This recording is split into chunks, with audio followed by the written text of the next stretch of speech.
So let's look at the next one. This is where you actually gain control of the flow of the code, and this is where you get to use a debugger. So this is ED202, and let me get here. All right, so this one is pwd.c. All right, so this one has a main routine down here, which is going to test the password and print a fail if it returned a 1, and otherwise you'd win. Here's the win function that prints you win, and here's the test for the password. There's a 10-character password, and then it enters the password and reads up to 50 characters from you, so you can overflow it, and then no matter what password you put in, it always returns a 1, so you always fail. There is no password, at least the intention of the developer is that there is no password that would allow you to win. But in fact, you can win by modifying the execution of the code and forcing it to execute this command, which is never called by the code put in by the developer. And this is the classic Aleph null type buffer overflow exploit. So it's a good example to understand this. So you compile that thing, I've already done that, and you get pwd32. And if you run that, you enter a password of 1, and you fail. And no matter what password you put in, you will always fail, of course. So, however, you can make it crash by putting in a long password, like this, and now you get a segmentation fault, which indicates the vulnerability. It indicates that long enough passwords did exceed the region of memory allocated for storage of variables and leak beyond a limit of what storage was available, and that suggests that you do have some flaw that might be exploitable, and this is what you call exploit development, taking a defect in a program and developing better exploits to achieve more interesting things with it, and what you usually want to achieve is remote code execution. Now, modern operating systems have address space layout randomization. Notice I print out the password address, and if I run this program again, well, you can see right here, I ran it the first time, and the password was at 7CA6, next time it was at 556, so it's randomizing the password when I run it, and that is a useful security feature, but it's something that gets in the way of our attack here, so to make our job easier, we're going to turn it off. You can turn it off in Linux by changing this variable called randomize VA space. And now, if I run the program and give it a password of A and run it again and again, I always get the same location of the password, so it's no longer randomizing the location of programs in memory.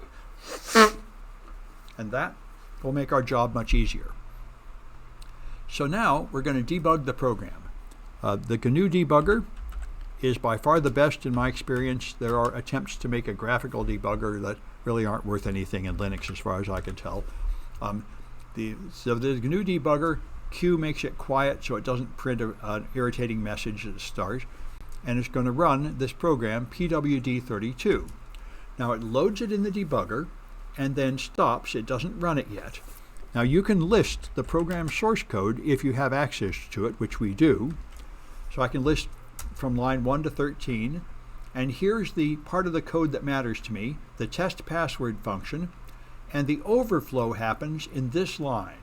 This is where it reads data from the user up to 50 characters and puts it in something that only has room for 10 characters. So I want to put a break here at line 9 to examine the condition of the memory before I try to return. So I break at 9. Okay, now I run, and I put in a short password of 8 A's. That's not going to cause an overflow, so I'm going to see how memory looks when you have not met an overflow. So now I do info registers, and this shows me the registers in the processor, and the most important ones are the stack pointer and the base pointer for us. This is the stack frame where local variables are stored during the execution of this subroutine that we're at, which is in the test PW subroutine. So this region from 4D0 to 4E8 is where temporary variables are stored. So I can examine that with, say, $12x $ESP. This is going to examine 12 words in hexadecimal format starting at the stack pointer here. And so the way this works, the lowest number is on the right. So it's 40, 41, 42, 43, 44, 45, 46, 47, and so on. That's how it works. And the stack frame goes from the 32-bit word starting at 4D0 through the 32-bit word starting at E8. So this is the stack frame right to there. No, one more, E8. That is the stack frame.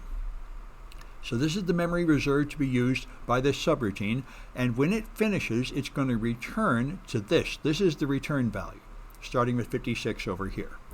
Now these 41s are capital A's. 41 is hexadecimal for capital A, and so here's 2 of them, here's 4 more, and here's 2 more.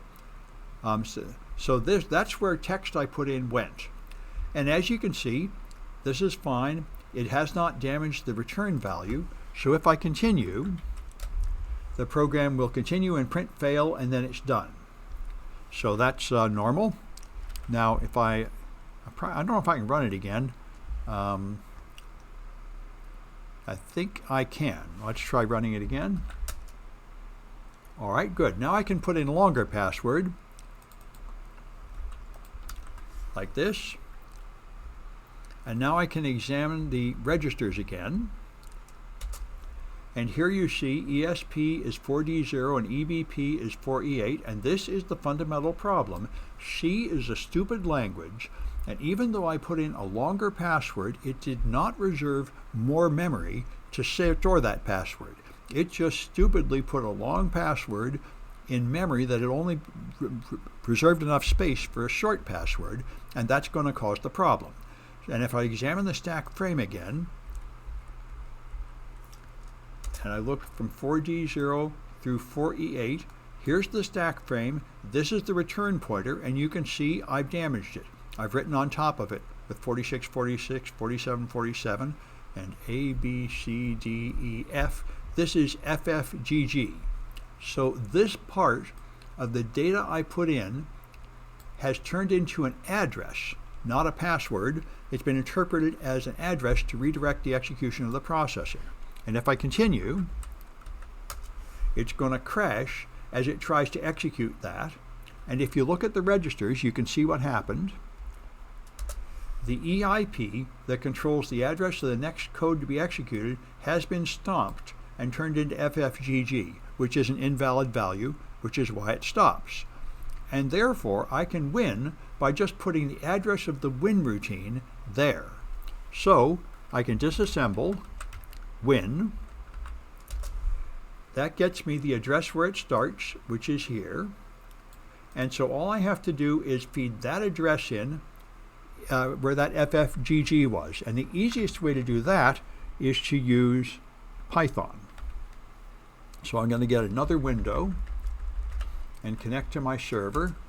All right. And I'm going to get in the same directory.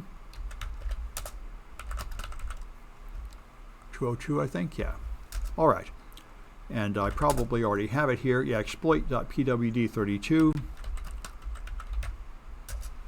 All right, here's my Python code to do it, and I'm going to see if it's working. So my remember my original code was this: 4 A's, 4 B's, 4 C's, and I found that it was the second FFGG that got in. So here I am. This is all the code before the 4 characters that go into the instruction pointer.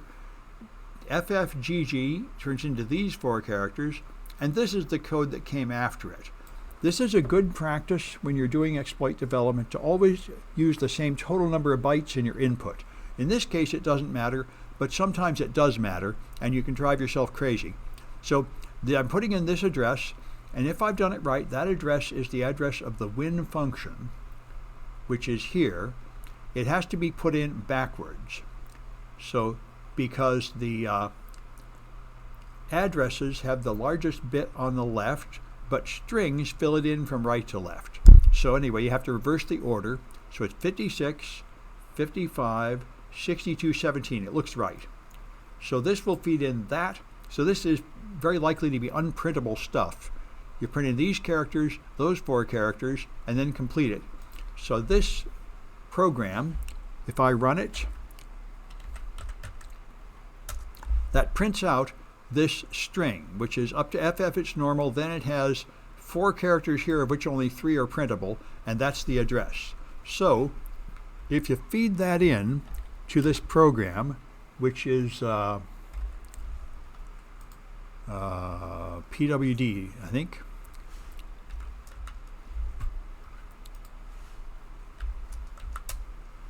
Nope, didn't work. All right, let me check my instructions. There's a few different ways to do this.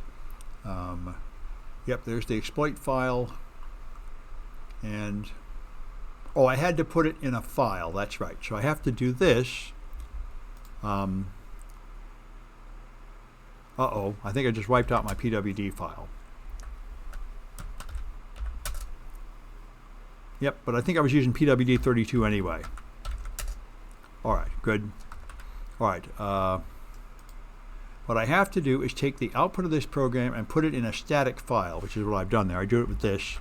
I run the exploit, and then output that into this thing called, I'll call it foo. That'll do. Now if I cat foo, there it is. Now in the debugger, I can run it and take input from foo. I got to get to this window. I think this will do it. If not, I'll try some other things. Okay, now I hit the breakpoint, and if I do info registers at this point, I will see the ESP and EBP are as before 4G0 and 4E8. If I examine the stack, here's the stack frame, and there's the return value, 56, 55, 62, 17, which I think is indeed the address of the win function. So if I continue, it does print you win. So it worked. It then crashes because I did some collateral damage here, which I didn't fix, which will cause things to crash later, but I was able to redirect code execution to different code. And this, by the way, is the way most modern buffer overflow exploits work. Defenses that have been added to the operating system make it very difficult to inject code yourself anymore. What you do is you reuse code that's already there with this technique. You patch together pieces of code you can find that are put there by a developer, and you build your exploit out of them. It's called return-oriented programming. All right, well, that's what I wanted to show you, and these are a couple of things to try. So here, to get some flags, there are some flags you have just in getting this far, and then there are a couple of servers to exploit. I've got some remote servers. So here, for example, is a remote server. Remember, I wrote these during a long flight to China. It was very nice. So here you can just put in a string to a remote server. So if I feed up AAAA to the server, it's going to run the debugger on the server. So first it lists the source code, and the source code in this case has some flags that have been redacted. And then it hits a breakpoint and it shows you a win function's location, it shows you the registers, and it shows you the stack. So the AAA I put in is here, 41, 41, 41, 41, and so on. And so you can redirect it. The first flag you get by making the 30th byte equal to a hexadecimal 7. When you do that, you'll find the first flag, and the second flag requires you to hit the win function. And the easiest way to do this is not to use the form at all, but to put data up here in the URL. So if you want to put a binary 7 up here, you put %07. I'll put a few of them in. This way you can put any kind of hexadecimal data. And now, if you look at the stack, here's 41, 41, and here's the 7s.